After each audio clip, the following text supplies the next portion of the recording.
Alléluia. Souhaite à deux personnes bon appétit de la parole.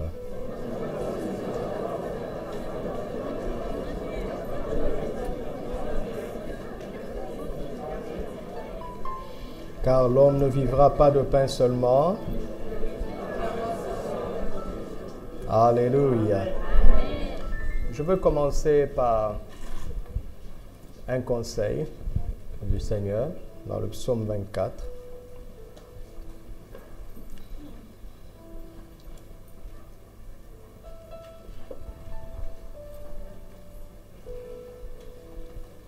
C'est un conseil. Psaume 24, versets 1 à 4. Ne porte pas envie aux hommes méchants. Proverbe, excusez-moi. Proverbe 24.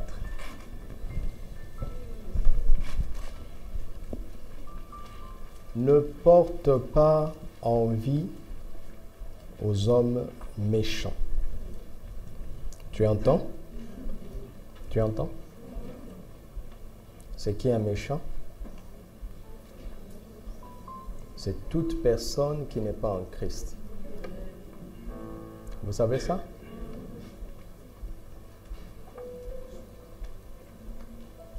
Dans le proverbe, on parle des justes ou des méchants, d'insensés ou de sages. Et dans l'application complète, lorsque la révélation est complète, c'est-à-dire dans la Nouvelle Alliance, le juste, c'est celui qui est en Christ. L'injuste ou le méchant, c'est celui qui n'est pas en Christ. Alors Dieu dit, ne les envions pas. On commence par là, c'est un conseil. Ne désire pas être avec eux. Cela ne veut pas dire qu'on ne doit plus les saluer. Mais on ne doit pas communier avec eux. On ne doit pas être d'accord avec eux. Au point de vouloir imiter ce qu'ils font. Parce qu'on voit qu'apparemment, leur situation est meilleure. Voilà ton premier problème. C'est que quand tu te compares aux méchants, tu es complexé. Il n'y a rien à envier de toute personne qui n'est pas en Christ. Rien. Vous m'entendez? Absolument rien. Pourquoi? Pourquoi Dieu nous dit ça? Parce qu'il voit dans leur cœur. Vous savez que Dieu voit dans les cœurs. Personne ne voit dans les cœurs. Voici, il nous raconte, il nous montre, il nous révèle ce qu'il y a dans leur cœur. Il dit, car leur cœur médite la ruine. Ne regarde pas, ne te fie pas à l'apparence. Leur cœur médite la ruine et leurs lèvres parlent d'iniquité. Verset 3. Maintenant, après nous avoir dit ce qu'on ne doit pas faire, il nous instruit. C'est par la sagesse qu'une maison s'élève, c'est par l'intelligence qu'elle s'affermit, et c'est par la science que les chambres se remplissent de quoi? De tous les biens précieux et comment? Agréables. Sais-tu que Dieu veut te combler de tout ce qu'il y a de précieux et d'agréable? Est-ce que tu sais ça? Est-ce que tu sais ça?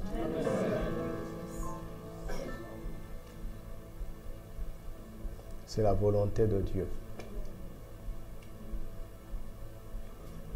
Il n'est pas en train de dire que tout ce qui est précieux est agréable et agréable sera à toi. Non. Tout ce dont tu as besoin, absolument tout, il va te les remplir, te combler de ça. Eh bien, précieux et agréable. Comment?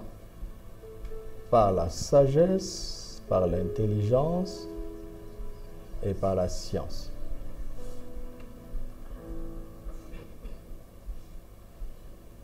La sagesse est une qualité spirituelle et morale.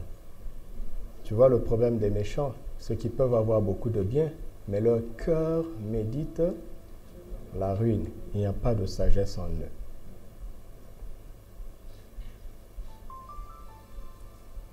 C'est par l'intelligence qu'une maison s'affermit et c'est par la science que les chambres sont remplies de ces belles choses.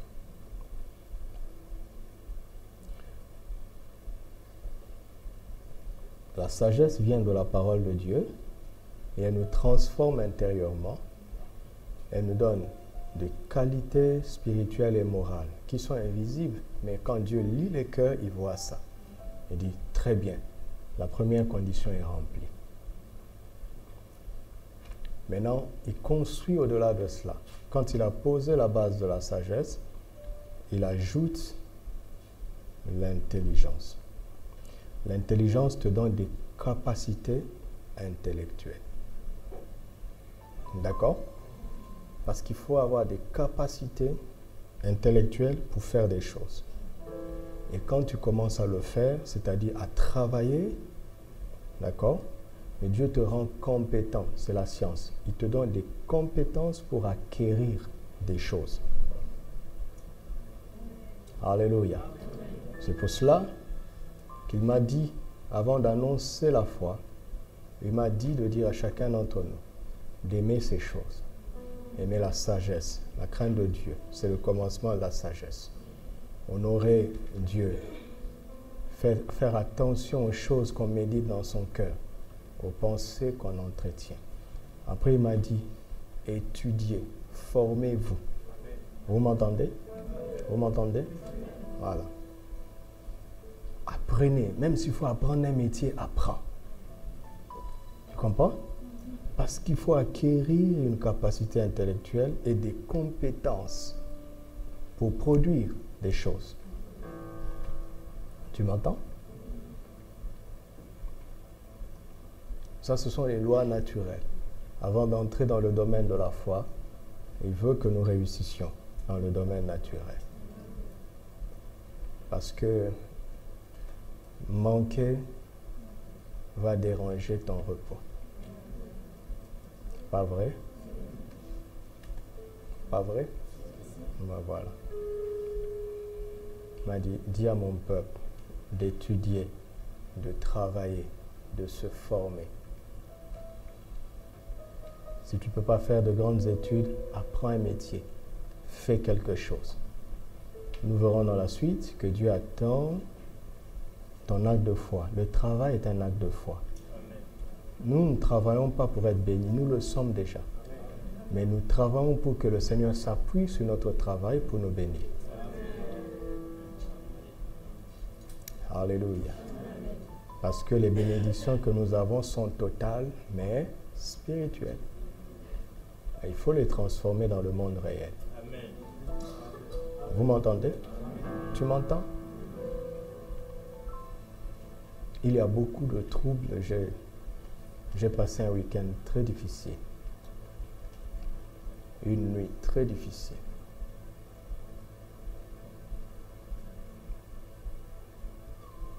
Parce que je voyais la souffrance. Je le voyais en esprit. Parce que j'entendais des cris des opprimés. Parce que je ressentais la douleur du peuple de Dieu. Et pour moi, c'est une situation contradictoire parce qu'on est en train de parler de saison de repos. Si tu scrutes bien ta vie, tu vas te rendre compte que dans cette saison, c'est comme s'il y a des problèmes qui se sont remués en toi. Pas vrai? Des problèmes que tu pensais avoir vaincus. Tu avais une certaine paix jusqu'on a fini la saison d'excellence. Moralement, ça commence à devenir dur. Tu dis, mais ces choses-là, je les dominais, je les surmontais. Qu'est-ce qui ne va pas? Suis-je en train de faire marche arrière? Dieu m'a dit de vous dire, la première chose, c'est l'esprit de contradiction. Vous entendez? Vous m'entendez? Nous sommes venus entendre Dieu. C'est l'esprit de contradiction. Parce que l'ennemi veut contredire ce que Dieu nous a dit. le premier pas que l'ennemi pose pour amener la destruction, c'est l'esprit de contradiction. Dieu a-t-il réellement dit? Vous m'entendez? Alors, je vous regarde dans les yeux, je vous pose la question. Dieu a-t-il réellement dit que c'est la saison du repos? Oui. Du parfait repos? Oui. Dieu l'a-t-il réellement dit? Oui. Voilà.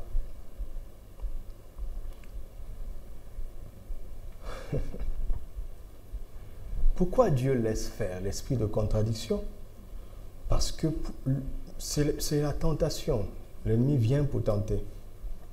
Mais Dieu voit en la tentation une occasion pour nous d'affirmer ce que Dieu a déjà dit, de prendre position par rapport à ce que Dieu a dit. Alléluia.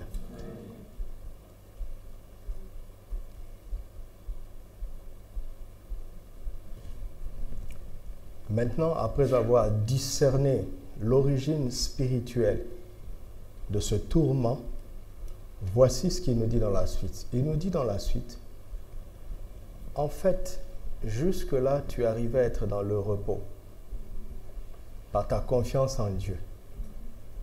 Mais cette saison n'est pas la saison du repos seulement. C'est la saison du quoi? Du parfait repos. Dieu a décidé que tous ici expérimentions un repos plus grand que celui que nous n'avons jamais connu jusque-là. Plus grand. Et il m'a dit, dis-leur que j'ai décidé qu'ils soient de plus en plus en repos. Amen. Dans un repos de plus en plus parfait. Tout ce que l'ennemi fera contre toi sera un marchepied pour que tu entres dans un repos plus grand qu'avant. Tout se retournera contre lui et sera pour notre bien. Au nom de Jésus-Christ. Alors, si tu ne veux pas faire face, tu vas rester dans un repos que tu as connu jusque-là. Tu n'entreras pas dans un plus grand repos. Vous savez,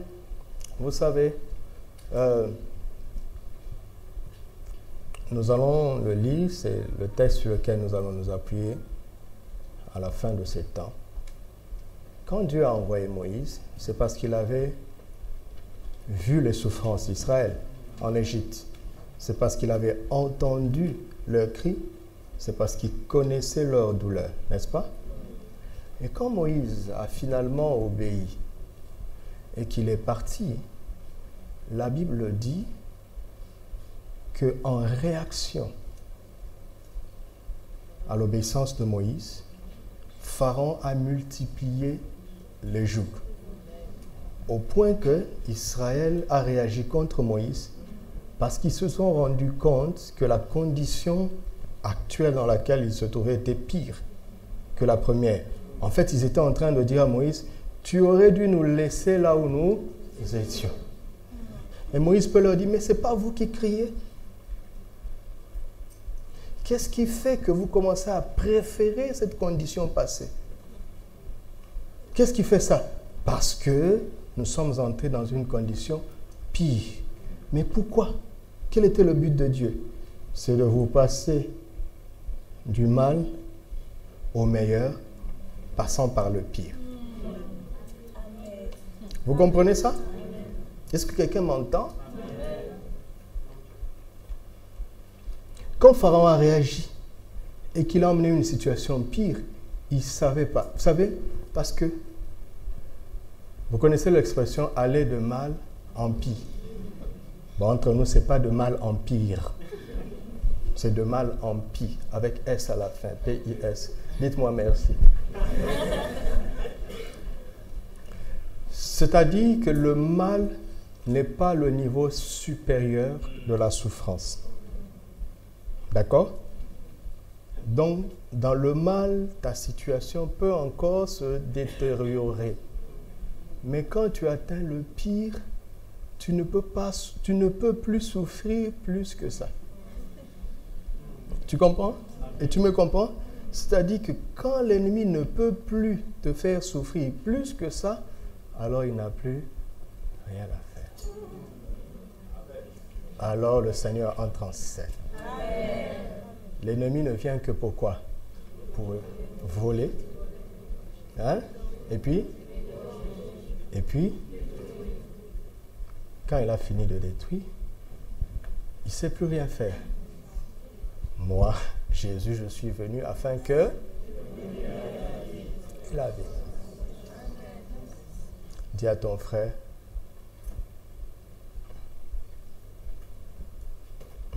qu'est-ce que tu vas lui dire? Ne crains pas le pire.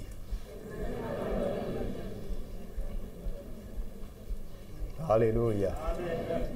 Tu ne t'arrêteras pas là.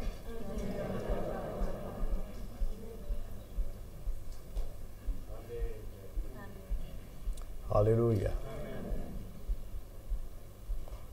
On ne parle pas de repos. On parle de parfait repos. Vous avez pensé à ça? On ne parle pas de repos seulement. Donc, c'est un affront que nous avons lancé à l'ennemi.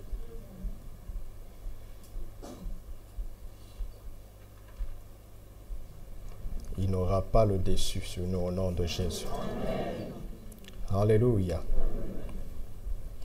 Vous savez,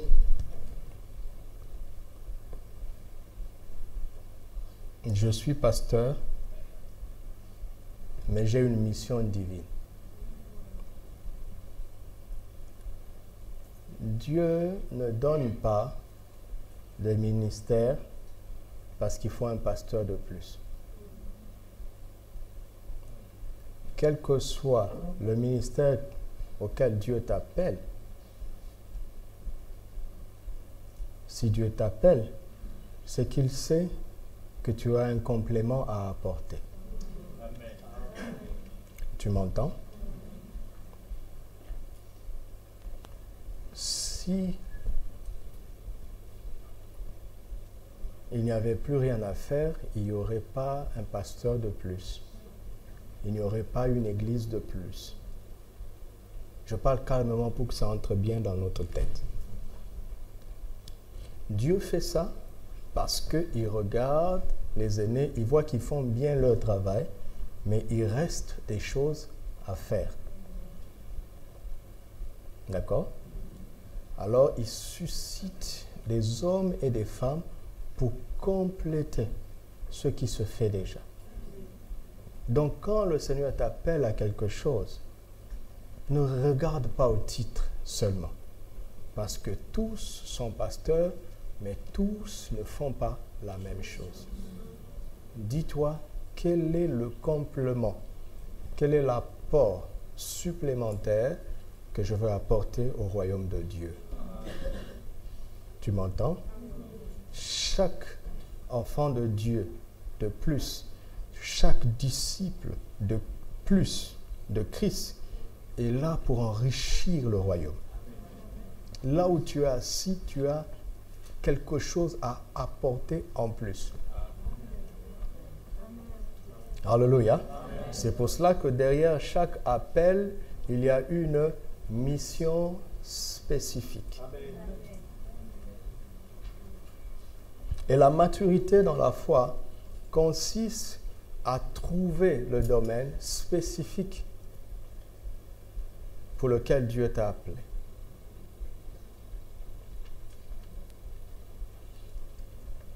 Vous m'entendez? Et j'ai une mission divine. C'est de susciter un peuple exceptionnel pour Dieu. Vous m'entendez? Nous ne sommes pas là seulement pour faire une église, mais nous sommes là pour transformer un peuple. Veux-tu en faire partie? Un peuple exceptionnel qui va susciter de l'étonnement, de l'admiration. Pas au sein de l'Église, aux yeux du monde. Que votre lumière luise ainsi devant les hommes et qu'ils voient vos bonnes œuvres et qu'ils glorifient votre Père qui est où? Dans les cieux. C'est-à-dire, Jésus est en train de dire, il faut que votre vie devienne l'évidence qu'il existe un Père quelque part dans les cieux qu'on ne voit pas. C'est à vous de le rendre visible. Comme Christ a été l'image visible du Dieu invisible, ainsi il veut que nous devenions l'évidence que le ciel n'est pas une idée seulement. C'est une réalité. Et dans ce ciel, il y a un Père spécial. Et ce n'est pas l'Église qui va le savoir parce que l'Église le sait déjà. Parce que nous avons le témoignage de l'Esprit en nous. Non, il dit le monde. Le Maroc va nous regarder et dire, il y a un Père céleste. Ce ne sera plus un débat d'islam, de christianisme, de Coran, de Bible. Non, non, non, non, ce n'est pas ça. Ils vont voir nos bonnes œuvres et ils vont dire, ils ne pouvaient pas faire ça par eux-mêmes. Vous m'entendez? Certains commencent à se détacher déjà. Ils disent, oh oui, c'est trop grand pour nous. Le fruit sort de la branche. N'est-ce pas? Le fruit est porté par la branche est attachée au tronc. Et c'est le tronc qui va chercher la nourriture par des racines dans le sol. Jésus a dit qu'il est la branche, le tronc, nous sommes les branches. Il dit, si on ne porte pas du fruit, on nous coupe. Si on porte, il nous aimante pour que nous portions davantage. Et il nous donne un conseil d'une facilité pour enlever la pression sur nous. Il dit, ce que j'attends de toi, branche, c'est de rester attaché à mon tronc. La branche ne réfléchit pas comment je vais faire pour porter le fruit. Son seul travail, c'est de rester attaché au tronc. Le reste, c'est l'affaire du tronc. Dites à ton frère, c'est le problème du tronc. C'est lui qui va puiser la nourriture, les substances dans le sol qui appartient au Père. Parce que c'est lui le vigneron. C'est lui le propriétaire de la création. Christ sait comment il va faire, de quoi tu as besoin. C'est lui qui le sait. Tout ce qu'il te demande reste attaché à lui. Et quand ta saison va arriver, tu vas te dire, waouh, il y a des fleurs qui sortent de moi. Mais les fleurs, c'est encore rien. Et les gens s'arrêtent aux fleurs. Il a imposé les mains à quelqu'un est tombé, on sent qu'il y a quelque chose en lui. Allez, ministère interplanétaire. Il n'y a que des fruits. Et parfois même, quand le vent passe, il secoue, et la fleur et la germe du fruit tombe. Après, il n'y a plus rien. Non, non, non. C'est le fruit. Reste attaché à Jésus de telle sorte qu'un jour, tu vas être surpris de ce que tu vas produire. Et quand le fruit sort de toi, d'accord? Quand tu portes un fruit, vous m'entendez? Les gens ne te demandent pas si tu es chrétien ou musulman. Ils viennent pour le fruit. Amen. Oui ou non? Écoutez-moi. Quand tu seras en situation de construire une villa sans crédit, ici au Maroc, ou bien dans ton pays quand tu vas rentrer. Voilà. Comme ça, c'est clair. Quand tu seras en cette situation et que tu as tous les moyens qu'il faut, on te présente deux ingénieurs. Le meilleur qui est musulman et un autre qui est moins compétent qui est chrétien. Tu vas choisir lequel? Tu vas choisir lequel? Le chrétien. Toi, tu vas choisir le chrétien. Tu vas choisir. C'est pas bien de choisir un musulman. Il va donner sa dîme à la mosquée. Mais c'est pas bien. Non? Non? Écoute-moi, si tu le payes, il va donner sa dîme à la mosquée. Choisis un chrétien, un architecte chrétien. Vous n'êtes pas d'accord avec moi? Mais vous allez financer indirectement l'islam.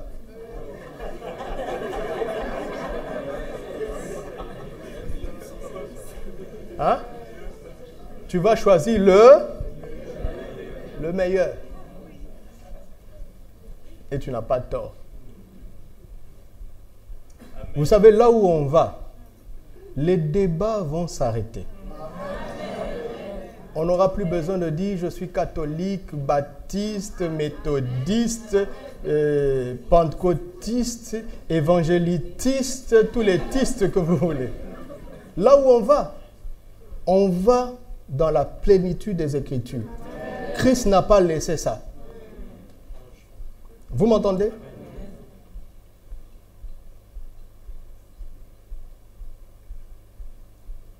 Là où l'Église va, les pasteurs pentecôtistes prêcheront chez les méthodistes.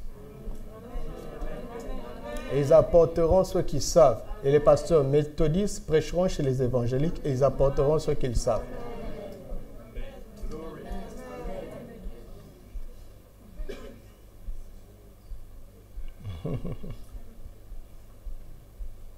Pourquoi? On les reconnaîtra à leurs fruits. Les fruits vont faire taire tous les débats. Les fruits vont renverser les murs. Et ça fera que l'Église va retrouver son intégrité et aura de nouveau de l'impact dans le monde. Vous m'entendez?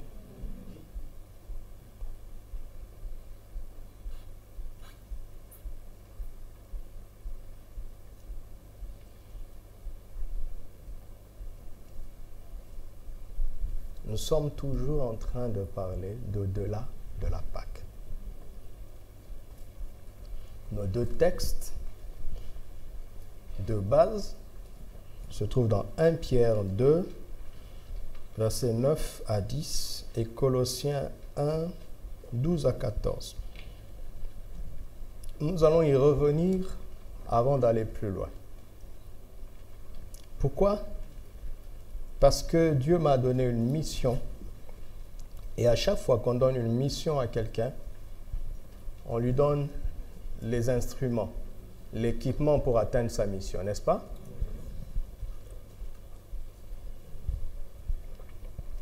Et je dis à Dieu, tu m'as donné une mission, mon premier travail c'est d'abord de l'accepter. Et pendant que je parlais, quelqu'un a pensé, il s'est dit, mais il n'a pas besoin de le dire. Il suffit qu'il le croie en lui. Pourquoi il doit le dire? Mais justement, quand tu crois, tu dois parler. Tu comprends? Tu comprends? Parce que si tu crois et que tu n'oses pas avouer, c'est qu'en réalité, tu ne crois pas. Parce que ça arrive à l'existence quand tu le dis. Amen. Vous m'entendez? Ça fait des mois que je suis conscient de ça, mais je ne le dis pas. Parce que mon assurance n'était pas complète. Ça y est, le Saint-Esprit m'a fait avancer. J'ai une mission et j'ai un équipement pour cela. Quand je vous regarde, comment est-ce que je veux faire pour que par la grâce de Dieu, nous devenions ce peuple exceptionnel? Qu'est-ce que je peux faire?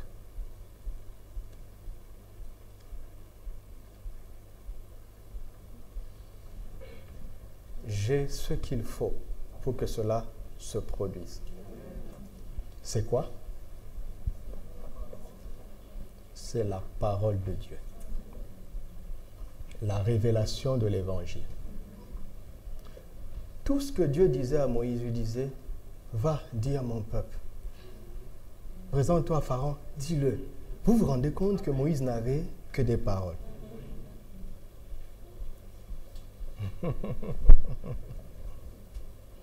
Ah ouais. Parce que comment Dieu a fait pour réaliser ce qu'il voulait? Il a parlé. Alléluia. Et j'ai ce qu'il faut. Je t'assure. Si tu m'écoutes très bien, tu vas en faire partie.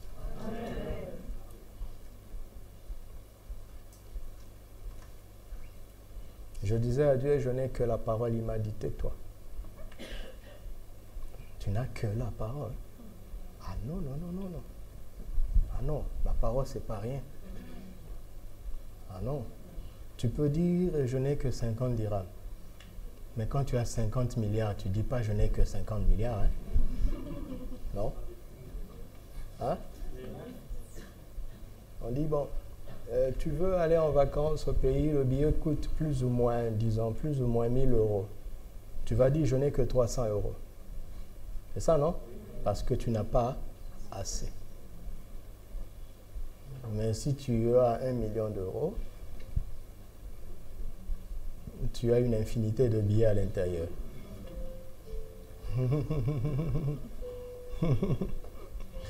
Tu vas même te réveiller un matin. Qui veut aller en vacances au pays?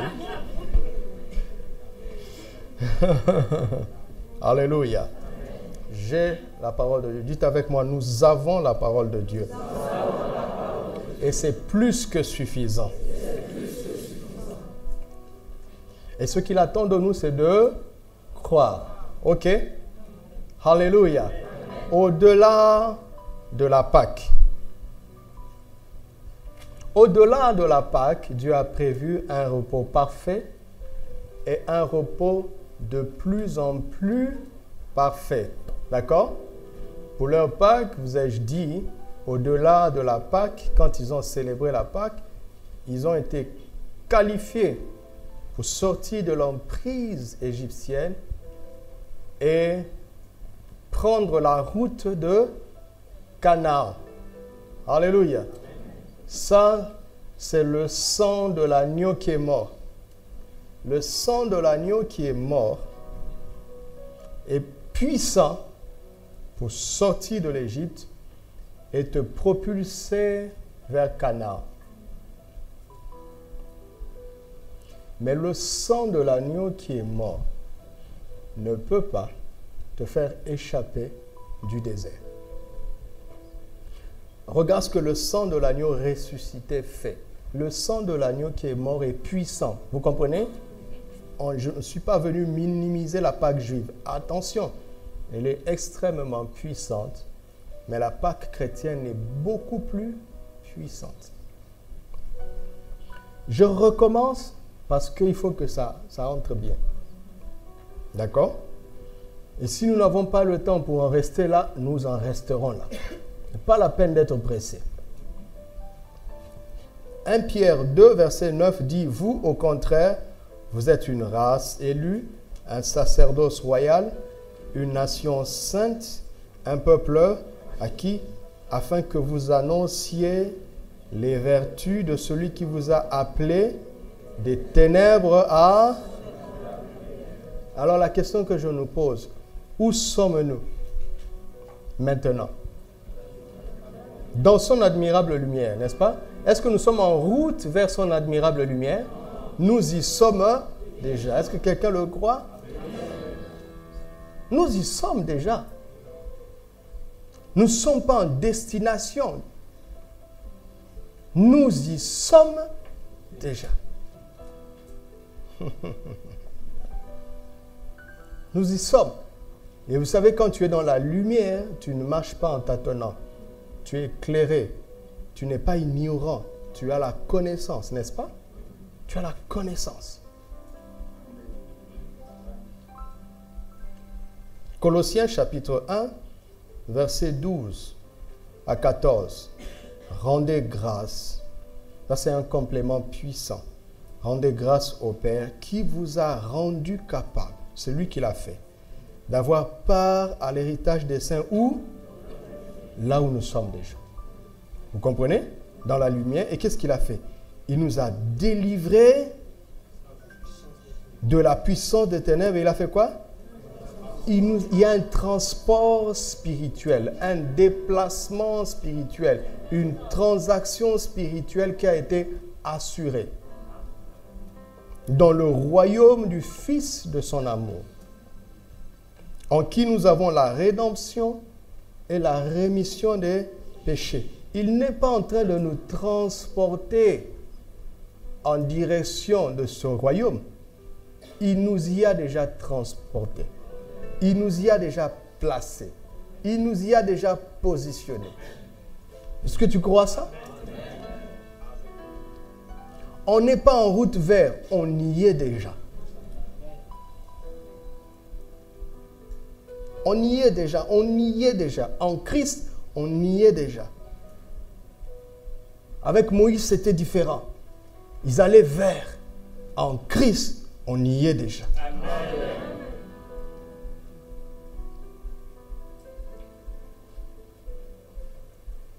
On y est déjà. Alléluia. Est-ce que tu le crois? Alors dis avec moi, je suis maintenant dans son admirable lumière. J'ai déjà été rendu capable d'avoir part à l'héritage des saints dans la lumière. J'ai déjà été transporté de la puissance des ténèbres, délivré de la puissance des ténèbres. J'ai déjà été transporté dans le royaume du Fils de son amour. Je suis maintenant un héritier de Dieu. Je suis maintenant un co-héritier de Christ. Je suis maintenant dans son royaume. Dieu est mon Père. Il m'aime exactement comme Christ. Je jouis de la même relation que le Père et Christ. J'ai les mêmes droits, les mêmes privilèges que Christ. Par la grâce. Amen.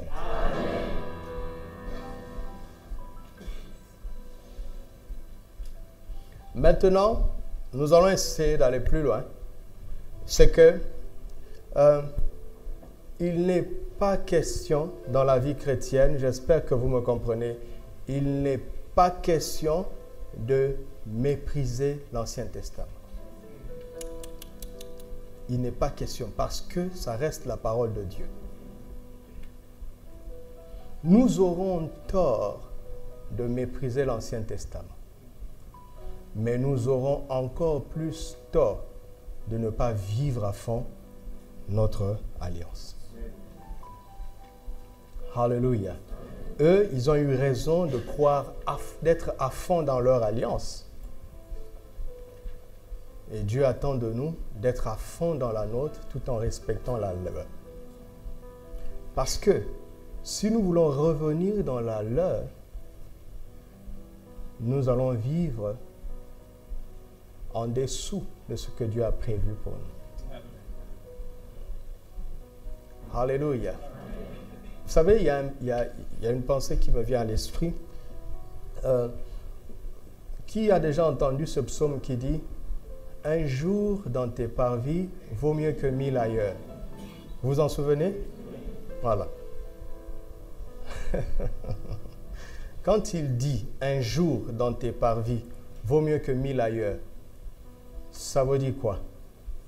Ça veut dire que pour lui, être dans le parvis, ça vaut mieux qu'être en dehors. N'est-ce pas? Ça, c'est ailleurs. Mais le problème, c'est que ce ailleurs-là n'est pas limité. Dans le temple, il y avait le lieu très saint, le lieu saint et le parvis. Et puis, le reste. Quand lui dit ailleurs, ça dit, il dit, un jour dans le parvis vaut mieux que 1000 ailleurs. Placez-moi n'importe où vous voulez. Pour moi, c'est mieux que je reste dans le parvis. C'est grave.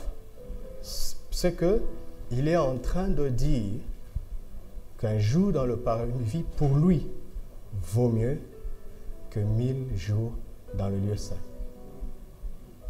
Nous savons très bien que le lieu saint est meilleur que le parvis. Vous comprenez? Mais pourquoi il dit ça? Parce que celui qui dit ça, ce sont des fils de Corée. Ils n'avaient pas le droit d'aller ailleurs. Le parvis, c'était leur maximum. Et ils ont vécu le maximum avec Dieu dans leur domaine, au point qu'ils n'avaient pas besoin d'envier les sacrificateurs qui avaient accès au lieu saint, et ils n'avaient pas besoin d'envier le souverain sacrificateur qui avait accès au lieu très saint une fois par an. Ils ont trouvé un jour, le Saint-Esprit m'a dit ça il y a très longtemps, il m'a dit, ils ont trouvé leur lieu très saint dans leur parvis. Vous m'entendez? Vous m'entendez? Dieu n'a pas fait d'injustice. Là où il t'a placé, si tu vis le maximum de ton domaine, tu n'auras pas besoin d'envier qui que ce soit. Comment je vais imaginer ça? C'est-à-dire, expliquons un peu mieux. Si, comment je veux faire? Voilà, nous avons 3 classes. Nous avons une classe de l'école maternelle, d'accord? Nous avons une classe de l'école primaire et nous avons une classe du lycée, de l'école secondaire. Celui qui a 16 sur 20 à l'école maternelle n'est pas inférieur à celui qui a 16 sur 20 à l'école primaire, n'est pas inférieur à celui qui a 16 sur 20 à l'école secondaire. Pourtant, celui qui a l'école secondaire connaît mieux des choses que celui qui a l'école primaire. Celui qui a l'école primaire connaît mieux. Mais chacun dans son domaine a 16 sur 20.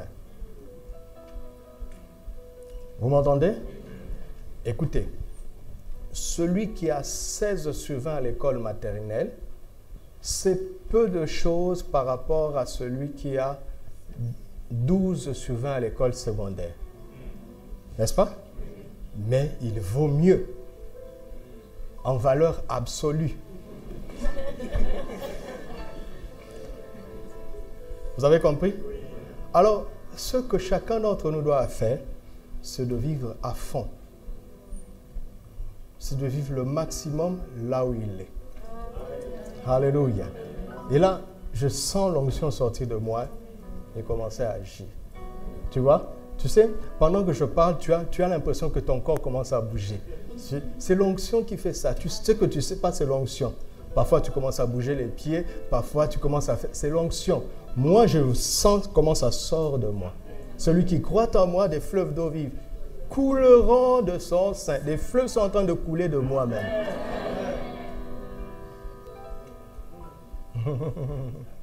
Alors, prends profit de cette onction.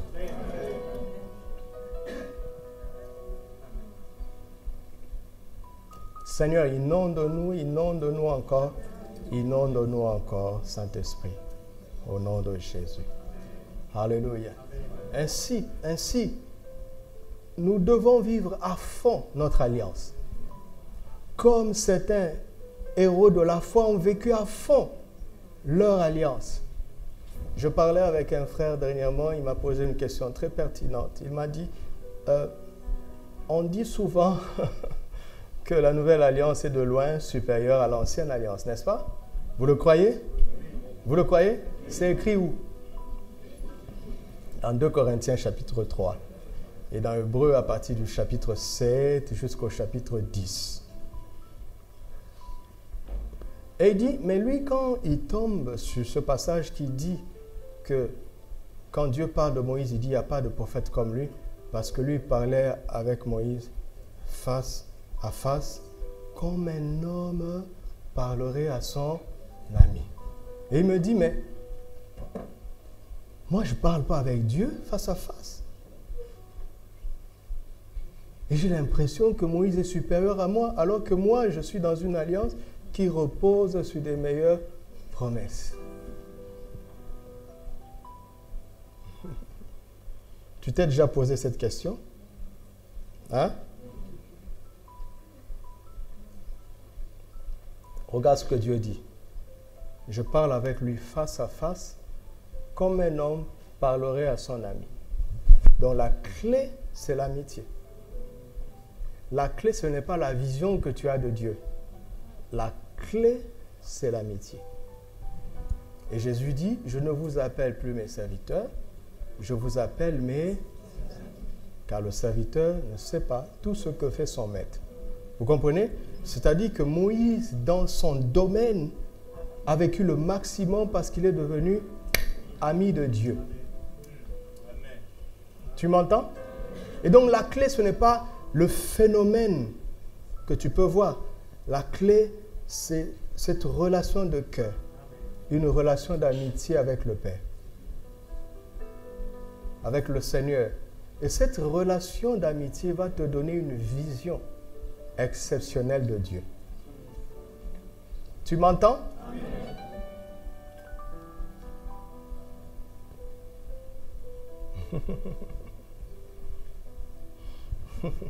Parce que, vous savez, dans la vie, il y a des lois. Moïse, c'était l'homme de la loi. Mais il a réussi à contourner certaines choses. Comment? Par l'amitié. Tu comprends? Si tu veux voir une personne, une autorité, tu arrives au bureau, on te dit aujourd'hui ce n'est pas le jour où il reçoit. Tu vas dire, allez lui dire que c'est son ami, tant. Il va oublier le protocole. Pourquoi? Parce que tu es son ami. Est-ce que le protocole a cessé d'exister? Non. Mais est-ce que tu es entré dans un domaine où tu dépasses le protocole? Mais le protocole est bien là. Le protocole n'est pas annulé. Hein? Si je prends un stylo qui pèse quelques grammes, je le lâche, il tombe. Je monte dans un Boeing 787 qui pèse 2 tonnes, le Boeing monte. Qu'est-ce qui se passe? Est-ce que la pesanteur n'existe plus? Non, elle existe. Mais le Boeing connaît une autre loi. Vous comprenez? Et de la même manière, l'ancienne alliance était puissante, mais elle n'arrivait pas à vaincre certaines choses. Dieu a emmené une autre loi. Il a ouvert d'autres secrets qui font que nous dépassons ce que les hommes de l'ancienne alliance n'arrivaient pas à vaincre. Mais eux, ils avaient 10 sur 10. Ceux qui avaient cru, ils avaient 10 sur 10. Alléluia.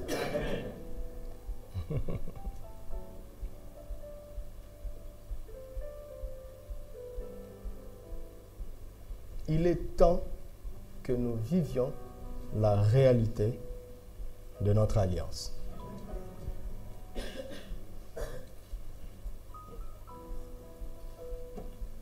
Je continue.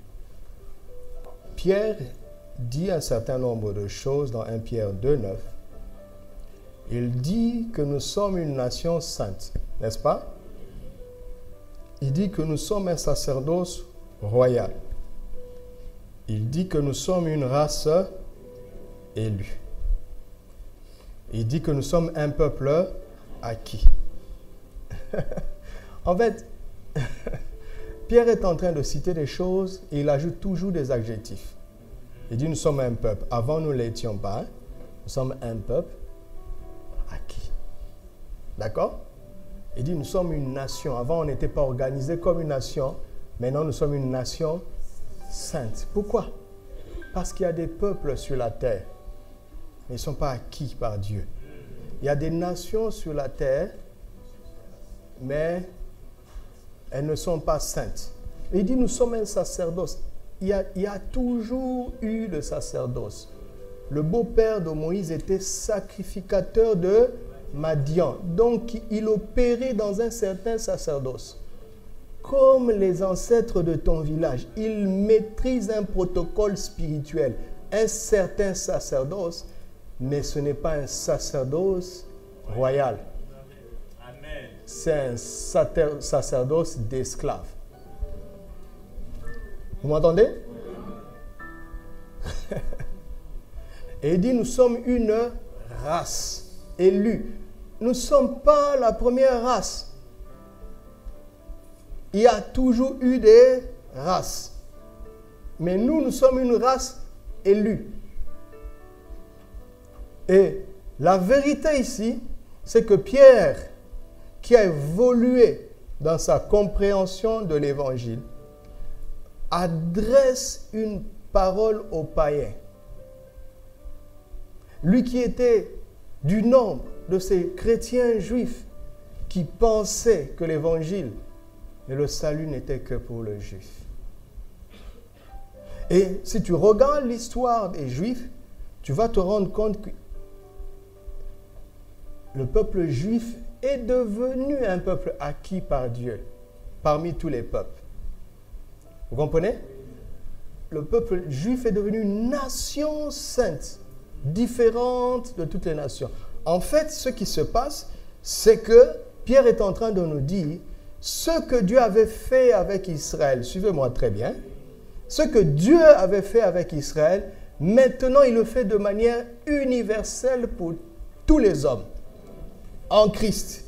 Mais il avait utilisé un groupe d'hommes, des descendants d'Abraham, comme un échantillon, pour que quand le temps viendra où nous serons positionnés dans cette dimension, que nous puissions nous dire une chose simple: s'il a réussi avec Israël, il réussira avec nous.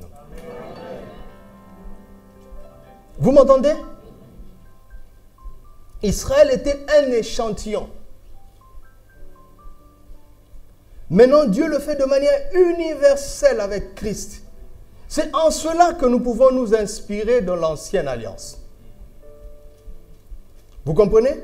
Le principe de la Pâque est un principe de l'ancienne alliance qui envoyait des messages. Nous pouvons nous en inspirer aujourd'hui. Quand Paul dit « Christ, notre Pâque, a été immolé », qu'est-ce que vous entendez? Qu'est-ce que vous entendez? Qu'est-ce que vous entendez? Eux, ils étaient esclaves sous la coupole d'une puissance réelle. Et ce jour-là, le vieux Moïse, qui a 80 ans, leur dit « Écoutez, nous avons tout essayé, Pharaon ne laisse pas partir. Mais là, maintenant, j'ai la méthode fatale. Que chaque père de famille prenne un agneau, qu'ils égorgent l'agneau, qu'ils immolent la Pâque et qu'ils mettent le sang sous le linteau de leur porte. Et je vous promets que cette nuit ne passera pas. On sera libre. » Et donc, quand Paul nous dit « Christ, notre Pâque, a été immolé », fais marche arrière, reviens dans la première Pâque. Et tu te dis, la première Pâque a été puissante pour ce peuple-là, elle le sera pour nous. Quand l'agneau a été immolé, l'Égypte n'avait plus le droit de le tenir esclave. Et quand Christ a été immolé, le diable n'a pas le droit. Le monde n'a plus le droit. Donc si on ne comprend pas l'ancienne alliance, on comprendra. Écoutez-moi. Quand Dieu dit que Abraham est le père de la foi, réfléchissez un peu, il ne s'amuse pas. Ce n'est pas de théorie. Il a pris un homme. Il dit quitte ton pays, ta patrie. Pour Abraham, ce n'était pas un jeu. Ce n'était pas un jeu. Quand Dieu le fortifie, il dit ce n'est pas un serviteur qui héritera, mais c'est le fils de la promesse qui sortira. Pour Abraham, on ne joue pas avec ça. Tu peux jouer avec ça. Lui, il traverse des situations réelles. Donc pour Abraham, ce n'était pas un jeu. Et pourquoi aujourd'hui ça devient des idées? Ce n'est pas des idées, ce sont des réalités. Amen. Écoutez, tu vas dire aux esclaves, écoutez, cette nuit-là, si vous faites ça, on va sortir. Moïse, écoute, il y a eu 9 plaies. Le fleuve s'est transformé en sang. Wallo. Il y a eu des poules là-bas. Wallo. Il y a eu des grêles qui sont tombées là-bas. Wallo. Arrête de jouer avec nous, Moïse. Es-tu sérieux? Moïse dit, je vous dis que je suis sérieux. Il dit, mais quelle relation entre un agneau qu'on tue et une armée réelle qui a des armes qui nous lâchent? Comment vous faites le lien? Moïse, arrête ça. Moïse dit, écoutez, Dieu m'a parlé. Ce n'est pas un jeu. Ce n'est pas un jeu. Maintenant, quand Paul nous dit Christ, notre Pâque a été immolé, ce n'est pas un jeu. Quelle relation entre ce que tu vis et cet événement? C'est la parole de Dieu. Amen.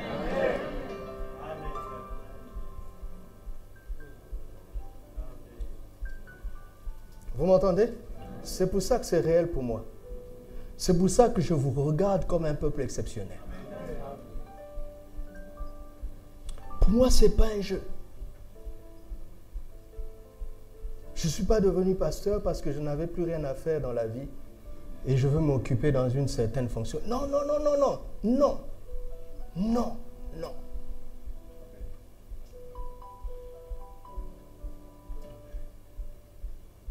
Vous m'entendez? Tu n'es pas venu t'amuser ici. Amen. Il est temps que la parole de Dieu fasse ses preuves dans ta vie. Amen. Non?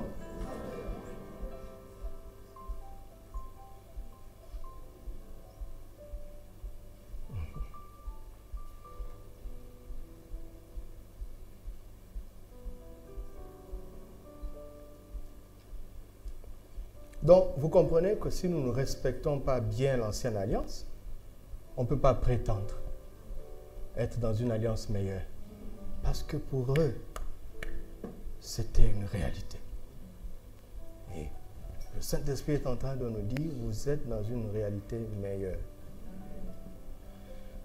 supérieure. Est-ce qu'on veut croire?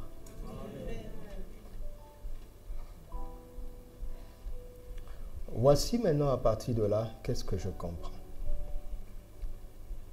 Vous savez, Pierre cite des choses.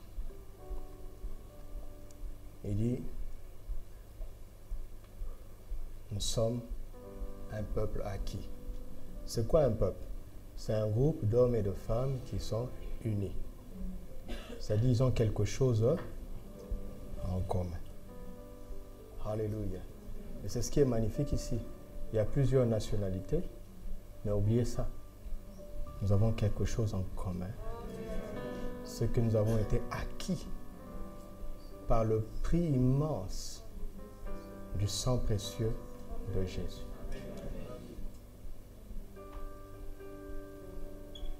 Ça doit amener l'unité. Alléluia. Si vous réfléchissez très bien, chaque peuple a un héros qui est mort afin qu'il devienne une entité unie. C'est pour ça qu'on a des martyrs partout. Nous aussi, on a notre héros. C'est Jésus. Amen. Il a versé aussi son sang. Donc, oublie les nationalités là. Ce sont des niveaux inférieurs. Nous sommes un peuple acquis. D'accord? Après le niveau de peuple, il dit nous sommes une nation sainte. J'ai pris à l'envers. Nous sommes une nation sainte. Le mot nation, souvent dans la Bible, est traduit par ethnie. En fait, on parle d'une nation quand les gens qui sont unis autour d'une même langue. En réalité, nos nations sont en fait des groupes de nations. Il y a plusieurs ethnies dans un pays. Et souvent, vous voyez, les problèmes viennent de là. C'est pour ça qu'il y a des guerres entre le nord et le sud. Parce qu'en fait, les frontières n'ont pas respecté les entités ethniques. Ça fait que l'unité souffre parce qu'on ne parle pas le même langage. OK? Nous sommes devenus une nation sainte. Pourquoi? Parce que nous parlons le langage du Saint-Esprit. Et le langage du Saint-Esprit, c'est quoi? C'est la parole de foi. 2 Corinthiens 4, 13. Parce que nous avons le même esprit. Et nous parlons le langage de la foi. Vous comprenez? Ça, Dieu a fait avec nous. Vous comprenez? Il a fait de nous un peuple grâce au sang de Jésus et fait de nous une nation. Vous voyez? C'est-à-dire, en réalité, tous les chrétiens du monde entier sont un même peuple. D'accord? Mais ils ne sont pas encore nécessairement une même nation. Parce que tant qu'ils ne parlent pas le même langage spirituel, le langage de la foi, ils ne sont pas une même nation. C'est pour ça que vous voyez qu'il y a des combats entre églises. Pourquoi? Ce qui est enseigné dans cette église est différent de ce qui est enseigné là-bas. Et à un certain niveau, ils ne parlent pas le même langage. C'est pour ça que l'enseignement est important, parce que c'est l'enseignement qui emmène l'unité de la foi, Éphésiens 4. Les ministères de la parole sont là pour emmener l'unité de la foi, afin que le corps du Christ puisse parler le même langage, et ainsi se positionner dans ce monde comme une nation sainte. Alléluia. Ensuite, un sacerdoce royal, c'est-à-dire des serviteurs qui servent Dieu. Parce qu'on parle de sacerdoce, on parle d'un service envers des divinités. D'accord? Et nous servons Dieu et les uns les autres en étant nous-mêmes des rois. Alléluia. Nous sommes des rois qui servons Dieu et notre prochain. Ça dit, dans le royaume de Dieu, le service n'est pas un signe d'infériorité. Vous comprenez? Dans des systèmes d'organisation qui sont dans ce monde, c'est l'inférieur qui sert le supérieur. Ok? Dans le royaume de Dieu, ce n'est pas ça. Le service n'est pas un signe d'infériorité. D'ailleurs, c'est parce que tu connais ta valeur que tu te rends utile pour les autres. Pourquoi? Parce que tu sais qu'ils ont besoin de ce que tu es et de ce que tu as. Alléluia. Amen. Dis à ton frère, tu as besoin de moi.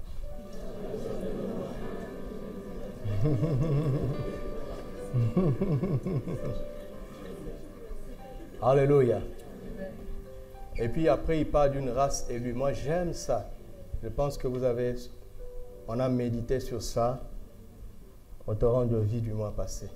Le mot race qui est là, c'est le mot qui donne génos, c'est-à-dire qui donne les gènes. D'accord? Écoutez-moi, vous connaissez les races, non? Les blancs existent parce que leur papa était blanc. Les noirs existent parce que leur papa était noir. Ok?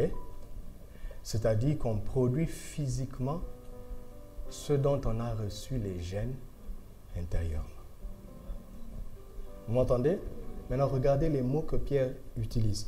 Pierre dit, nous sommes une race élue, c'est-à-dire une race choisie.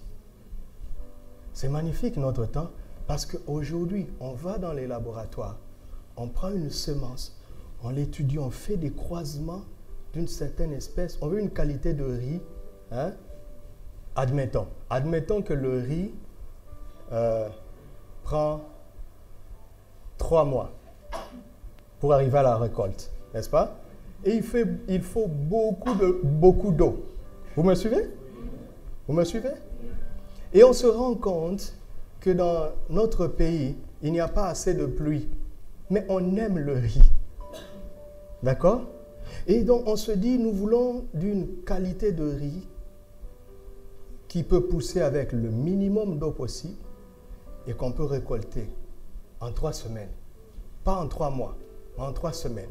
Donc qu'est-ce qu'on fait? On prend plusieurs semences, on fait des croisements dans les laboratoires et puis on choisit l'espèce, comprenez, qui nous convient et on prend ça, on va planter. C'est ce que Pierre est en train de dire. C'est-à-dire, nous sommes une espèce qu'il a choisie minutieusement. Et il nous a plantés dans ce monde et il sait ce que nous allons produire. Nous avons reçu intérieurement en nous tout ce qu'il faut pour avoir les qualités et les capacités qu'il a prévues. Tu comprends ça? Est-ce que tu comprends ça?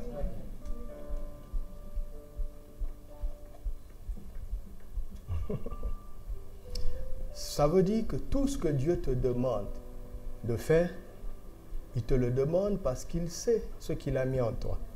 Amen. Tu prends cette graine de riz, tu lui dis, écoute, je te sème et j'attends que tu me produises dans 3 semaines. La graine lui dit, hé, en réalité, c'est 3 mois. Il dit, non, non. J'ai travaillé sur toi dans mon laboratoire. Ne me résiste pas. Entre dans la terre. Laisse-toi enterrer. La graine va bouder.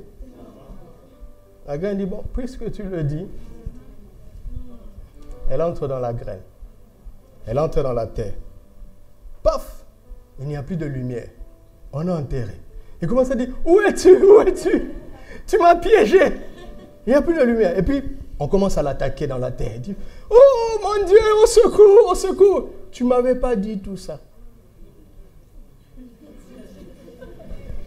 Ah oui, tu es la graine qu'il a choisie. Et il t'a semé dans ce monde.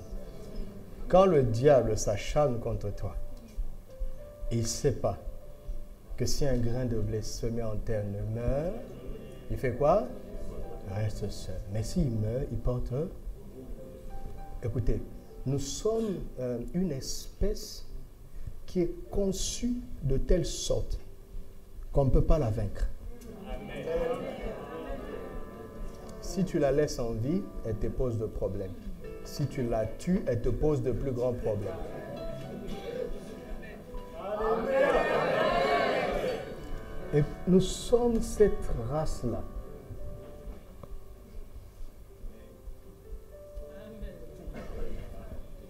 Écoute-moi. Nous sommes cette race-là. Je suis de sa race.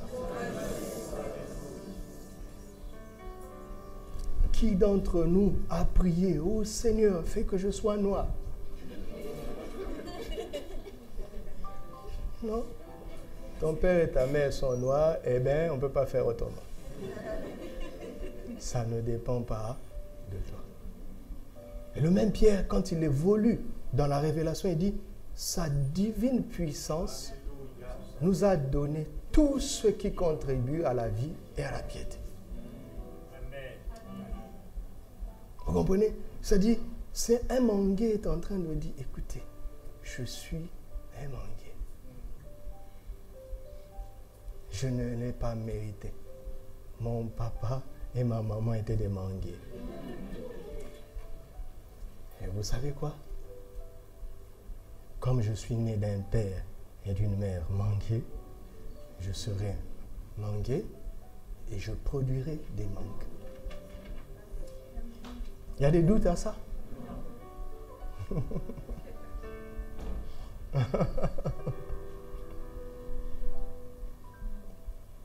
Alléluia.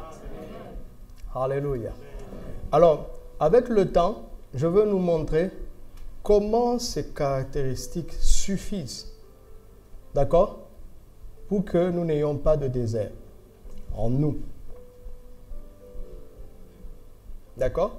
C'est-à-dire, Dieu a fait de nous un peuple de telle sorte que quand on quitte le monde, on est positionné dans son royaume.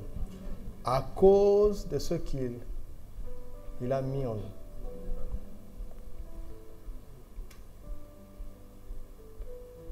Israël n'avait pas tout ça. Vous voyez? Quand vous lisez, vous prenez les passages sur lesquels Pierre s'appuie, Dieu leur parlait au futur.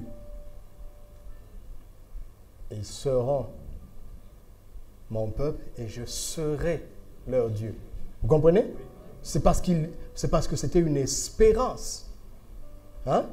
C'est parce que c'était une espérance qu'il fallait qu'il passe par un processus. Hein?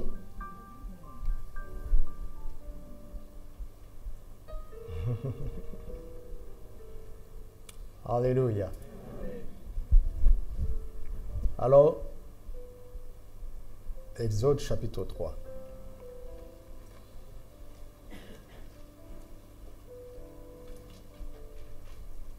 À partir du verset, commençons Exode 23, à partir du verset 25, 23. Non, Exode 2 à partir du verset 23. Commençons là. Commençons là. Le dimanche dernier, nous avons accepté ce que Christ a fait de nous. D'accord? Maintenant, on commence à expliquer. Parce qu'on sait que la parole est la vérité. Il dit, longtemps après, le roi d'Égypte mourut, et les enfants d'Israël gémissaient encore sous la servitude. Oh mon Dieu, oh mon Dieu. Regardez ça. Le roi d'Égypte a fait quoi? Il est mort. Est-ce qu'on peut comprendre ça? C'était un fameux roi qui avait mis Israël sous la servitude. Après que Joseph soit mort. Vous connaissez l'histoire, non? Maintenant, il se trouve que ce roi est mort. Mais la servitude, n'oubliez pas ça. Vous savez, l'œuvre de la croix, c'est la mort de Satan. Il a écrasé la tête du serpent. Mais la servitude continue. Regardez, être en Christ, c'est accepter dans ta vie la victoire de la croix sur Satan. Mais pourtant, parfois, la servitude continue. Le roi d'Égypte est mort. Mais la servitude continue.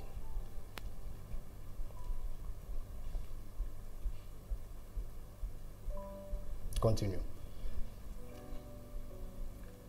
Ces cris que leur arrachait la servitude montèrent jusqu'à Dieu. À chaque fois que tu fais « aïe », ça arrive sur le trône. À chaque fois que tu pleures, si tu pouvais savoir comment ça arrive.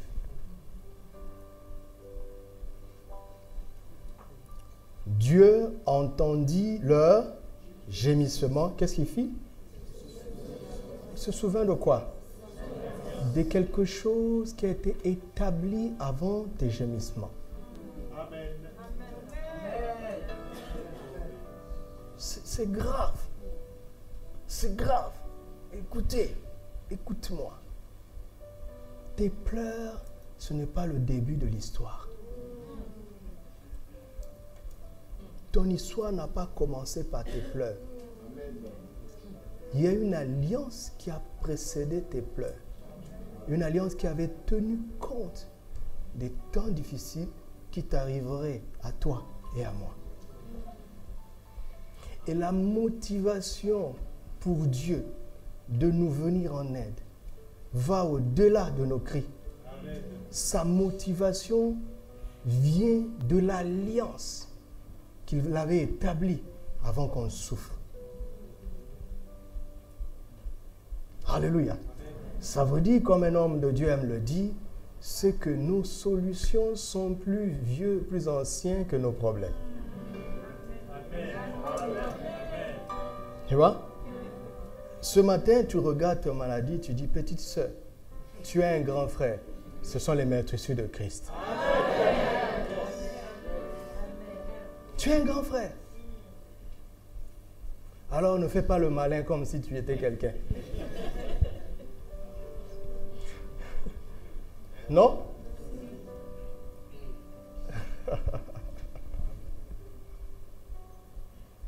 Ouais, on dit Dieu a entendu les cris. Nous, on pense qu'il s'est réveillé maintenant qu'on a crié. Non. Des siècles avant que tu ne cries, il avait fait une alliance avec quelqu'un pour ton bonheur. On n'apprend rien à Dieu. Seigneur, vois vraiment comment je souffre. Et puis dans ta prière, tu commences à expliquer Dieu. Tu vas lui expliquer quoi? Seigneur, tu sais, j'ai le cancer. C'est-à-dire, c'est la prolifération de mes cellules.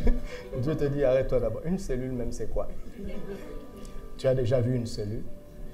Le médecin a dit, ah bon, tu crois en la cellule que tu n'as pas vue parce que le médecin a dit. Et moi qui ai donné le souffle au médecin, je te dis que tu es guéri, ça tu ne veux pas croire.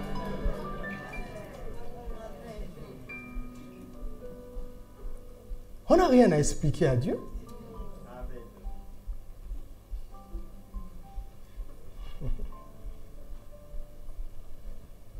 Dieu m'a dit, abandonne tout, arrête. Je dis à Dieu, tu sais, je suis l'aîné de la famille, blablabla. Bla, bla, bla. Dieu dit, écoute, d'abord, est-ce que tu avais choisi d'être l'aîné? Tu m'en prends rien. Quand je t'ai choisi là, je savais que tu étais l'aîné de ta famille. D'ailleurs, va dans ma Bible, tu vas voir que tous les premiers-nés sont à moi. Oui, il y a des aînés ici. Vous n'avez pas de choix. Je n'ai pas besoin d'être un prophète. Vous n'avez pas de choix. Et les parents, sachez que vos aînés ne vous appartiennent pas. Que tu le veuilles ou pas. Amen.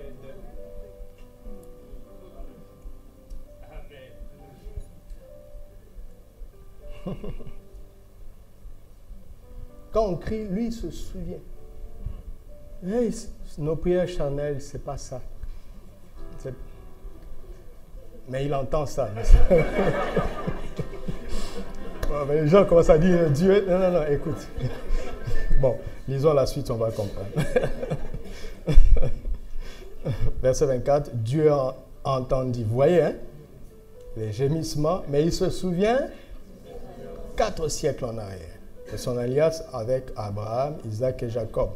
Dieu regarda les enfants d'Israël et il en eut compassion. Chapitre 3, verset 6. Et il ajouta, verset 7. Verset 6. Et il ajouta, je suis le Dieu de ton père, Abraham, le Dieu d'Isaac et le Dieu de Jacob. Moïse se cacha le visage, car il craignait de regarder Dieu. L'Éternel dit, j'ai vu la souffrance de mon peuple qui est en Égypte. Vous comprenez? Cette souffrance est liée à l'endroit où tu te trouves. Et j'ai entendu les cris que lui font pousser ses oppresseurs. En Égypte, tu as des oppresseurs. Et je connais tes douleurs. C'est-à-dire, je ne le vis pas de loin. Vous comprenez? C'est-à-dire, c'est pas, par exemple, le jour de l'accouchement, hein, il y a des sages-femmes et il y a un gynécologue homme. Hein? Et puis, il vient encourager la femme. La femme dit, c'est dur. Le médecin lui dit, je te comprends. Elle va dire, tu ne peux pas me comprendre. Si les sages-femmes parlent, là, elle va dire, elles peuvent me comprendre. Vous comprenez? Vous comprenez ça? Donc, quand Dieu dit, je connais tes douleurs, je n'ai pas de mots. Vous comprenez? Notre prière ne lui apprend rien. Il connaît, il le ressent. Il sait ce que c'est. D'ailleurs, il a expérimenté pire que ça à la croix. Il connaît. Donc, ne lui parlons pas comme s'il était loin. On n'a rien à lui expliquer. Parlons entre collègues, entre guillemets. Hein? Seigneur, tu sais ce qu'on endure quand on est dans cette situation, papa. Tu sais. Aide-moi.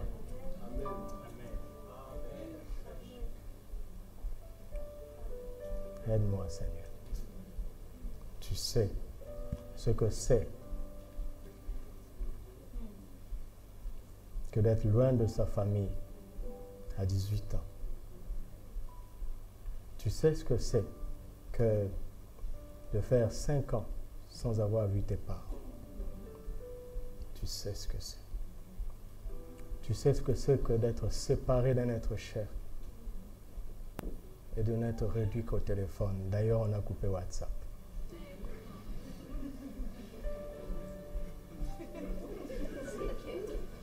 Seigneur, tu sais ce que c'est que de perdre son travail. Satan va te dire, lui n'a jamais travaillé. Tu dis, chut, tais-toi. Il sait.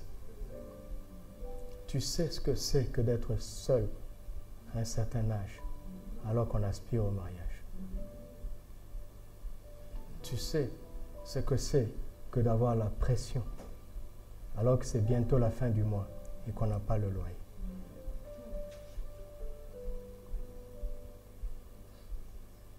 Tu sais ce que c'est. Vous comprenez?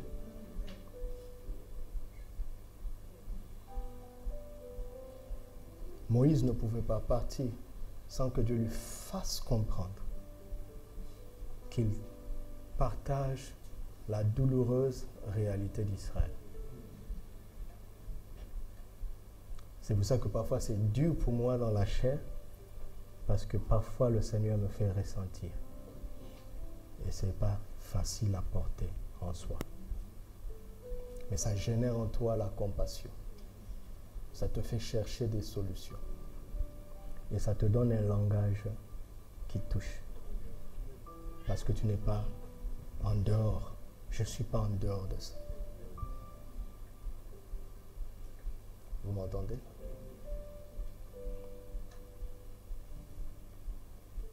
Et au verset 8, il dit, je suis descendu. Tu es tombé très bas. Moi, je ne veux pas rester là-bas. Ça ne me suffit pas, la louange, les gloires qui sont au ciel. Si toi, mon bien-aimé, tu croupis dans la misère, ça ne me suffit pas. Tu peux être heureux si tout va bien pour toi, pendant que ceux que tu aimes souffrent. Tu peux être heureux? Non. L'amour t'empêche d'être heureux. Mais regardez, il dit, je suis descendu pour le délivrer de la main des Égyptiens et pour le faire monter. Je sais que bon, il va ce pays, ça vous intéresse, mais attendez d'abord. Attendez. Le Sauveur est descendu pour nous faire monter. Parce qu'il ne restera pas indéfiniment dans la bassesse. Il est descendu pour nous délivrer et nous faire monter. Alléluia. Et il explique le faire monter dans ce pays.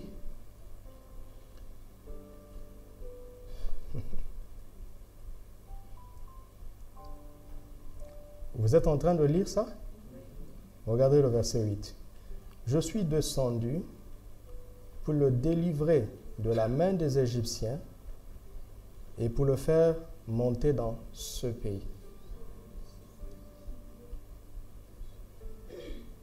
Le faire monter de ce pays, ok, hein, dans un bon et vaste pays.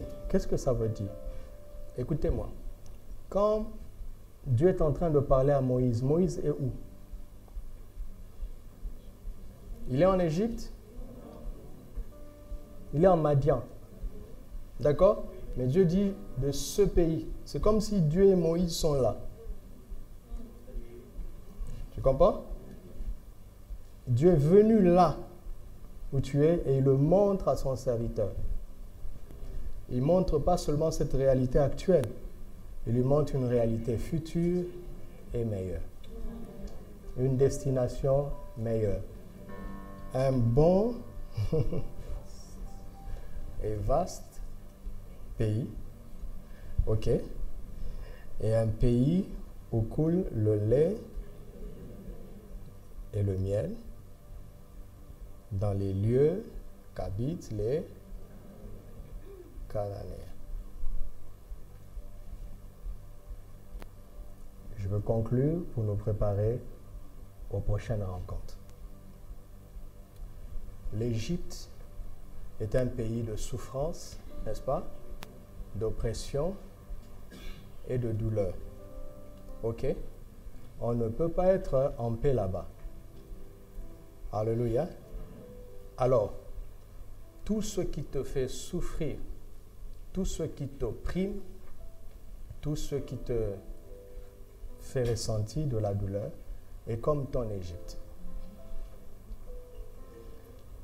Et Dieu n'est pas venu te dire débrouille-toi pour être en paix là-bas. Tu comprends? Non, il est venu nous délivrer de ça. Ça, c'est quelque chose que tu dois accepter. Et son arme fatale a été l'agneau pascal. Donc, tout ce qui te fait souffrir, qui t'opprime, qui te restreint, qui te fait connaître de la douleur, Jésus est déjà mort pour ça à la croix. Ce sont nos douleurs qu'il a portées. Il a déjà fait. OK? Maintenant, et il nous a délivrés, il a délivré Israël de l'Égypte pour les emmener à Canaan. Un endroit dont les descriptions sont radicalement opposées à l'Égypte. C'est là où Dieu veut que nous soyons. Je recommence, c'est là où Dieu veut que nous soyons. Et c'est là où nous sommes déjà en Christ. Maintenant, il explique. Il dit, ce pays est d'abord bon. Tu comprends? Après, ce pays est vaste. Et dans ce pays, il coule le lait et le miel. Et ce pays est occupé. C'est ça le problème. C'est ça le problème. Le pays est occupé. Le pays est occupé. Pour Israël, Dieu a détruit l'armée égyptienne dans la mer Rouge. Vous connaissez l'histoire? Mais il n'a pas détruit les Cananéens. Hein? Mais en Christ, Dieu a détruit ton problème et il a renversé les dominations éternelles. Voilà la différence. C'est-à-dire que notre Canaan est occupé par des ennemis qui sont déjà vaincus. Amen.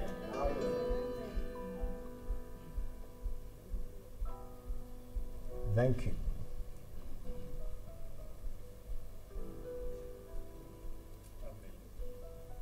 Vaincus.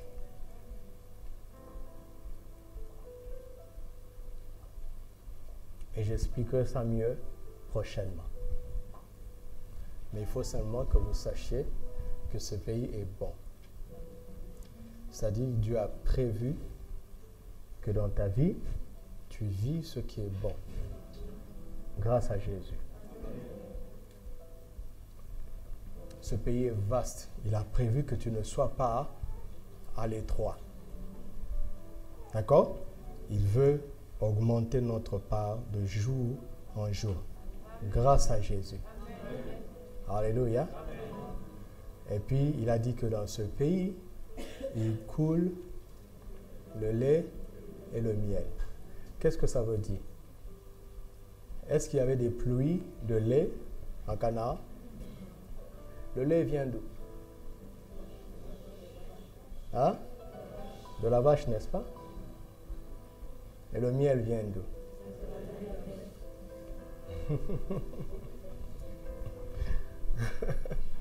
Mais pourquoi Dieu dit que ça coule? Comme s'il y avait des rivières. Il est en train de dire, si tu crois à ma parole, et un élevage, tu vas voir. Tes vaches auront des mamelles pleines de lait. C'est-à-dire que quand tu es en train de traire la vache pour avoir le lait, ça va couler. C'est-à-dire que tu auras plus que tes efforts.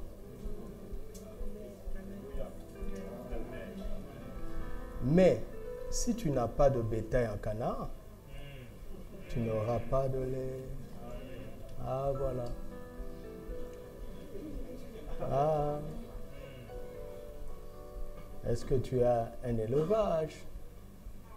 Ça va pas couler comme ça en l'air. Dieu ne va pas contredire ses propres lois. Mais encore une fois, il y a des vérités profondes dans ce texte et nous ne sommes pas pressés. Je suis venu te dire simplement que l'œuvre de la croix et la résurrection de Jésus nous a placés dans des réalités supérieures et meilleures. Dieu a vu, il a entendu, il connaît, il est descendu pour te délivrer et pour te faire monter.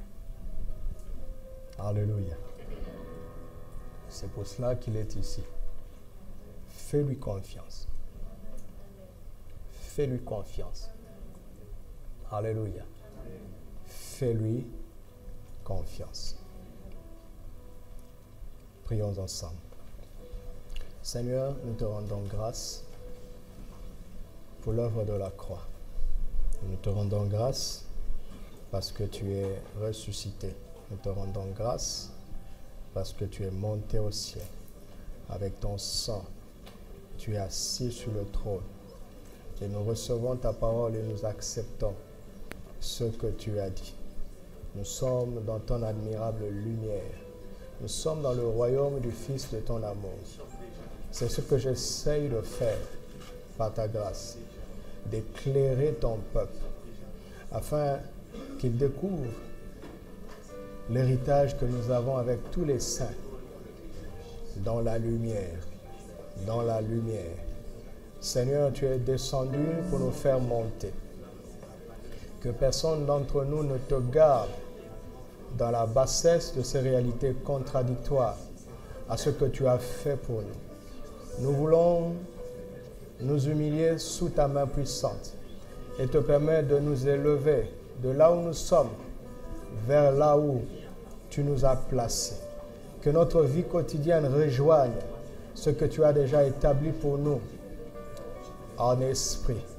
Je prie, Seigneur, que tu permettes au Saint-Esprit de conduire chacun d'entre nous vers ce bon pays, vers ce pays vaste, vers ce pays où coule le lait et le miel. Je sais que tu nous éclaireras davantage, mais nous prenons déjà position sur ta parole pour ce que tu as dit de nous. Pour ce que tu as dit de nous. L'oppresseur a déjà été vaincu. Ce roi méchant, tu l'as vaincu à la croix. Et tu l'as vaincu pour nous tous. Et tu ne te souviens pas seulement de ton alliance avec Abraham. Tu te souviens de la nouvelle alliance par le sang de Jésus. Là où tu as déplié les dominations, les autorités, et tu les as livrées publiquement en spectacle. C'est pour cela que ce matin, nous accueillons tes bienfaits. Nous accueillons ta grâce. Nous accueillons tes réponses. Nous accueillons tes solutions. Nous accueillons tes guérisons. Nous accueillons tes bénédictions. Et nous ne voulons pas raisonner comme des esclaves. Non, nous savons que nous sommes un peuple acquis. Nous savons que nous sommes une nation sainte. Nous savons que nous sommes un sacerdoce royal.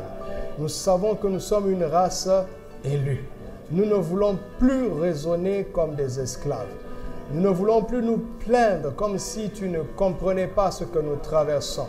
Mais nous voulons venir avec confiance auprès de toi et proclamer, nous approprier ta parole par la foi et ne pas regretter, comme Israël, les concombres en Égypte. Nous n'avons même pas besoin d'envier les méchants, car ils n'ont pas ce que nous avons. Seigneur, que cette parole donne du repos à ton peuple.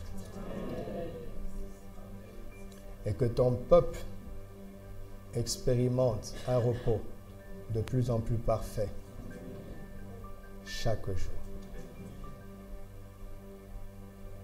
Au nom de Jésus. Que tous ceux qui ont des douleurs mettent la main là où ils ont mal. Et la douleur va partir ce matin. Au nom de Jésus. Au nom de Jésus, je commande à ces douleurs. Je commande à tout esprit de pression, à tout esprit d'oppression. Je commande maintenant de lâcher ces corps. Je commande aux douleurs de quitter les corps. Au nom de Jésus, je commande à la pression morale,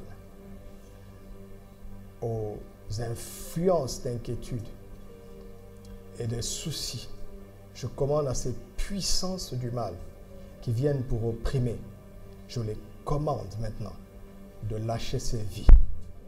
Vous n'avez pas le droit, car Christ vous a déjà vaincu. Alors, lâchez ces vies maintenant. Au nom de Jésus, je commande à toute forme de ténèbres dans les pensées. Il y a ici des gens qui souffrent du fait, pas seulement parce qu'ils ont des problèmes, mais ils ne savent pas comment s'en sortir. C'est comme s'ils étaient dans les ténèbres et qu'ils ne voyaient pas le bout du tunnel, qu'ils ne voyaient pas des solutions. Les ténèbres n'ont pas le droit de régner sur vous. Sur la base d'un Pierre 2 et de Colossiens, j'ordonne maintenant à ces ténèbres de lâcher ses vies. Tous les esprits qui ont été endormis, il y a des gens qui ont perdu le courage.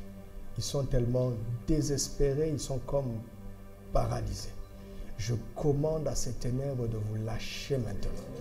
Au nom de Jésus, reprenez courage, reprenez la force, levez-vous. Et ce que votre main trouve à faire dans la lumière, faites-le. Et la grâce de Dieu va vous accompagner maintenant. Au nom de Jésus, je prie pour les étudiants dont les résultats sont en train de baisser. C'est comme si leur intelligence a été obscurcie. Satan, tu es un voleur, tu es un menteur. Tu n'as pas le droit de mettre dans les ténèbres des fils et des filles de lumière. Je te chasse maintenant. Au nom de Jésus, je te chasse maintenant. Je libère l'intelligence, le courage pour travailler, le courage pour étudier. Un zèle nouveau revienne, qu'un zèle nouveau revienne ce matin au nom de Jésus. Je commande à l'esprit de paresse de lâcher les vies maintenant. Esprit de paresse, lâchez les vies maintenant. Tout esprit de faiblesse, de nonchalance, lâchez les vies. Toute pensée du moindre effort, lâchez les vies maintenant. Lâchez maintenant les vies au nom de Jésus. Tout esprit de ruse, toute incompréhension de la grâce qui inspire le moindre effort, lâchez les vies maintenant. Au nom de Jésus, Dieu bénira ton travail. Amen. Dieu a déjà béni ton travail. Le ciel attend ton action. Amen. Le ciel attend que tu te lèves. Amen. Le ciel attend que tu sèmes. Amen. Le ciel attend que tu agisses. Amen. Et il bénira tes efforts de manière considérable. Au nom de Jésus. Alléluia. Je vois dans mon esprit des gens qui voient dans leur chair, dans leur corps, des problèmes qu'ils voient dans leur famille, dans leur lignée. Ça peut être des maladies héréditaires qui se transmettent génétiquement. Ça peut être des problèmes de caractère, des faiblesses de la chair qu'on retrouve chez tes parents. Et tu le vois se reproduire en toi. Nous allons briser ce mensonge. Si tu es là, lève-toi. C'est un mensonge. C'est un mensonge. Le Saint-Esprit me montre quelque chose qui va nous aider à comprendre. Vous savez, Un jour, les enfants de Jacob sont venus avec la tunique de Joseph qu'ils avaient imprégnée de sang. Ils l'ont montré à Jacob et Jacob en a déduit que Joseph était mort. Et Jacob a vécu dans le deuil depuis ce jour-là. La Bible nous montre que pendant 13 ans environ, Jacob a été dans le deuil sur la base d'un mensonge. Vous savez, le mensonge peut produire des effets réels. Mais ce n'est pas parce que les effets sont réels que ça devient la vérité. Tu es une race choisie. Tu as les gènes de ton père. Et dans les gènes de ton père, il n'y a pas ce trait de caractère. Dans les gènes de ton père, il n'y a pas ces faiblesses. Dans les gènes de ton père, il n'y a aucune maladie. Nous avons hérité de la santé divine. C'est à toi maintenant de proclamer. Qu'est-ce que tu choisis de croire? La parole de Dieu ou la réalité biologique, ou la réalité psychologique, ou la réalité ethnique, ou la réalité nationale? Qu'est-ce que tu choisis de croire? Prends position. Prends position ce matin. Maintenant, c'est un combat de la foi que tu mènes. C'est un combat de la foi que tu mènes. Car tu es une race choisie. Je suis une race choisie. Je suis une race choisie. Et le Saint-Esprit, pendant qu'il proclame, pendant qu'elle proclame, libère ta puissance. Pendant qu'il proclame, pendant qu'elle proclame, libère ta puissance au nom de Jésus. Pendant qu'il proclame, pendant qu'elle proclame, libère ta puissance au nom de Jésus. Au nom de Jésus. Tel tu es, tel nous sommes dans ce monde. Tel tu es, tel nous sommes dans ce monde. Tel tu es, tel nous sommes dans ce monde. Nous avons ta vie en nous, elle coule dans notre esprit, elle coule dans notre âme, elle coule dans notre corps. Nous avons ta vie en nous, nous sommes de ta race, nous sommes de ta race, nous sommes de ta race, nous sommes de ta race. Car ta divine puissance nous a donné tout ce qui contribue à la vie et à la piété. Aucun péché ne peut dominer sur nous, aucune maladie ne peut dominer sur nous. Aucune faiblesse ne peut dominer sur nous, car nous avons reçu pleinement ce qu'il faut pour vivre exactement comme toi. Et tu l'as fait, et tu l'as fait, et tu l'as fait, et tu l'as fait. Confirme-le pour mon frère, confirme-le pour ma soeur, confirme pour mon frère, confirme pour ma soeur. Alléluia. Alléluia. La puissance du Saint-Esprit est en train d'agir en toi. Laisse couler cette puissance en toi. Laisse-la couler en toi. Laisse-la couler en toi. Laisse-la couler en toi. Laisse-la couler en toi. Lebra sante korra machendere de bosaka. Ikarabasanda rababoshte. Legriasti karamanta barache. Lombra sandere de gesta marakoria. Irabasante keremanda rababosh. Rebarabasakontorodoboshad. Pharaon est déjà mort. Satan est vaincu déjà. Sa tête a été écrasée depuis la croix. Cette servitude ne doit pas continuer. Il a été vaincu. Rebasante koriamante rabosa. Likramanto rabasam. La puissance de la mort a été vaincue. La puissance du trouble, du tourment a été vaincue. Entre dans la joie de ton maître. Entre dans la joie de ton maître. Entre dans la paix de ton maître. Entre dans la paix qu'il y a dans le royaume. Alléluia. Alléluia. Sois encouragé ce matin. Que ta foi soit renouvelée ce matin au nom de Jésus. Que ta confiance dans le Père soit renouvelée au nom de Jésus. Que ton assurance sur l'œuvre de la croix soit renouvelée. Entre dans un meilleur repos que ce que tu as connu jusque-là. Au nom de Jésus. Un meilleur repos est pour toi. Un meilleur repos est ta part maintenant. Ne permets plus jamais à personne ou à rien d'avoir un droit sur ta paix, sur ton bonheur, sur ta tranquillité. Ne donne pas ce pouvoir à qui que ce soit. Il y a ici des gens qui sont aidés par certaines personnes. Ce sont comme, c'est peut-être des parents. En tout cas, quelqu'un qui t'a beaucoup aidé, soutenu jusque-là. Pour d'autres, ce sont des amis, c'est une connaissance. Cette personne a été bienveillante jusque-là. Et elle t'a beaucoup aidé. Mais tu commences à te rendre compte que parce qu'elle t'a beaucoup aidé, elle a commencé à t'imposer des choses. Dieu me dit de dire à ceux qui sont dans cette situation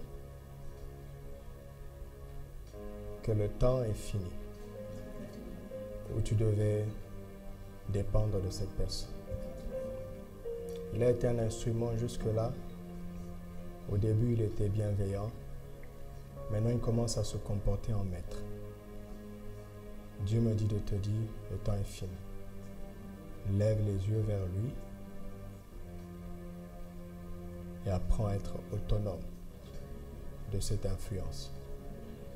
Et il me dit de te dire, quand tu seras en situation d'aider les gens, ne deviens pas comme cette personne. Aide, mais ne domine pas sur celui que tu aides. Il y a des gens qui sont dans cette situation. Levez la main. Je veux vous voir. Et je veux prier pour vous. Seigneur, au nom de Jésus, fais sortir ses frères et ses sœurs de la dépendance d'un homme. Tu as dit, maudit soit celui qui se confie en l'homme, dans les narines duquel il n'y a qu'un souffle. Je prie, Saint-Esprit, que tu les conduises dans une vie où ils dépendront de toi pour aider les autres. Seigneur, donne-leur le courage, mais que leurs décisions soient respectueuses. Donne-leur la sagesse, qu'ils sortent de cette oppression sans être ingrats des bienfaits qu'ils ont reçus dans le passé. Donne-leur cette sagesse maintenant et ouvre-leur les yeux afin qu'ils vivent et qu'ils fassent ce que tu as prévu pour ne plus jamais dépendre d'un homme, mais de toujours dépendre de toi et de devenir à leur tour de source de bénédiction entre tes mains pour plusieurs. Au nom de Jésus. Amen.